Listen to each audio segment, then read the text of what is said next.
ജനപ്രിയ പ്രഖ്യാപനങ്ങൾക്ക് കാതോർത്ത് കേരളം. ഇന്ന് 2026 മെയ് 18 തിങ്കളാഴ്ച വി.ഡി. സതീശൻ സർക്കാർ സത്യപ്രതിജ്ഞ ചെയ്ത് അധികാരമേൽക്കുകയാണ്. സത്യപ്രതിജ്ഞയെ തുടർന്ന് നടക്കുന്ന ആദ്യ ക്യാബിനറ്റിൽ തന്നെ ഏതാനും ജനപ്രിയ പ്രഖ്യാപനങ്ങൾ ഉണ്ടാകും എന്ന് പ്രതീക്ഷിക്കപ്പെടുകയാണ്. അതിൽ 3 പ്രഖ്യാപനങ്ങൾ KSRTC ബസ്സിലെ സൗജന്യ യാത്രയുമായി ബന്ധപ്പെട്ടും പെൻഷൻ വർദ്ധിപ്പിച്ച് നൽകുന്നതുമായി ബന്ധപ്പെട്ടും ആശാ വർക്കർമാരുടെ ഓണറേറിയം വർദ്ധിപ്പിക്കുന്നതുമായി ബന്ധപ്പെട്ടും ആണ് കേരളം ഇന്ന് പ്രതീക്ഷിക്കുന്നത്. ആശാ വർക്കർമാരുടെ ഓണറേറിയം 21,000 രൂപയിലേക്ക് എത്തിക്കും എന്ന പ്രതീക്ഷ ഇല്ലെങ്കിൽ പോലും ചെറിയൊരു വർധനവ് ഉണ്ടാകും എന്ന് തന്നെയാണ് പ്രതീക്ഷിക്കപ്പെടുന്നത്. അതോടൊപ്പം 3,000 രൂപയാണ് പെൻഷൻ നൽകും എന്ന് പറഞ്ഞിരുന്നത്. LDF സർക്കാർ ഏപ്രിൽ മാസം വരെയുള്ള പെൻഷൻ നൽകിയതിനു ശേഷമാണ് സ്ഥാനമൊഴിയുന്നത്. മെയ് മാസം മുതലുള്ള പെൻഷനാണ് ഇനി നൽകേണ്ടത്. 3,000 രൂപ എത്തിയില്ലെങ്കിൽ പോലും ചെറിയൊരു വർധനവോടുകൂടി പെൻഷൻ വിതരണം ആരംഭിക്കുകയും അതിന്റെ തീരുമാനം ഇന്നുണ്ടാവുകയും ചെയ്യും എന്ന് പ്രതീക്ഷിക്കുന്നു. അതോടൊപ്പം KSRTC ബസ്സിൽ സ്ത്രീകൾക്കും കുട്ടികൾക്കും സൗജന്യ യാത്ര എന്നൊരു പ്രഖ്യാപനം നടത്തിയിരുന്നു.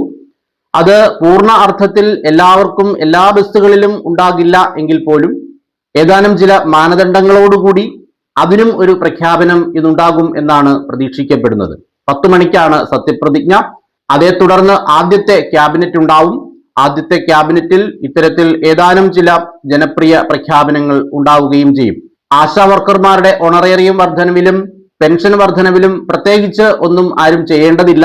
നിലവിൽ ലഭ്യമായിക്കൊണ്ടിരിക്കുന്ന ആളുകൾക്ക് അത് തുടർന്നും ലഭിക്കുന്നതായിരിക്കും. പെൻഷന്റെ കാര്യത്തിൽ 62 ലക്ഷത്തോളം ആളുകൾക്കാണ് നിലവിൽ പെൻഷൻ ലഭിച്ചുകൊണ്ടിരിക്കുന്നത്. അതിൽ ഇനിയും 2.5 ലക്ഷത്തോളം ആളുകൾ വരുമാന സർട്ടിഫിക്കറ്റ് സമർപ്പിക്കാത്തവരായുണ്ട്. അതോടൊപ്പം എന്തെങ്കിലും ചില മാനദണ്ഡ ക്രമീകരണങ്ങൾ ഉണ്ടാകുമോ എന്നുള്ളതും അറിയില്ല. അത് ആദ്യത്തെ ക്യാബിനറ്റ് കഴിഞ്ഞാൽ UDFന്റെ പുതിയ നയപ്രഖ്യാപനങ്ങളൊക്കെ വന്നു കഴിഞ്ഞാൽ മാത്രമേ അറിയാൻ സാധിക്കുകയുള്ളൂ. അത്തരം സാഹചര്യങ്ങൾ ഉണ്ടാവുകയാണെങ്കിൽ പെൻഷൻ വാങ്ങിക്കൊണ്ടിരിക്കുന്ന ആളുകൾ ആ പറയുന്ന രേഖകൾ എത്രയും വേഗം സമർപ്പിക്കേണ്ടതായിട്ടുണ്ട്. അതുമായി ബന്ധപ്പെട്ട കൂടുതൽ അപ്ഡേറ്റ്സ് അത് വരുന്ന മുറയ്ക്ക് ഈ ചാനലിലൂടെ തന്നെ നിങ്ങളെ അറിയിക്കുന്നതായിരിക്കും. KSRTC ബസ്സിലെ സൗജന്യ യാത്രയുമായി ബന്ധപ്പെട്ട് എന്തെങ്കിലും ചില മാനദണ്ഡങ്ങൾ വയ്ക്കാൻ സാധ്യതയുണ്ട്. അത് കുട്ടികൾക്ക് കൺസെഷൻ എടുക്കുന്നതിന് അപേക്ഷ നൽകുന്നത് പോലെ മാനദണ്ഡങ്ങൾ വെച്ചാണ് അത് നൽകുന്നത് എങ്കിൽ അതിന് പ്രത്യേകം അപേക്ഷ നൽകേണ്ടതായ ഒരു സാഹചര്യം ചിലപ്പോൾ ഉണ്ടായേക്കാം.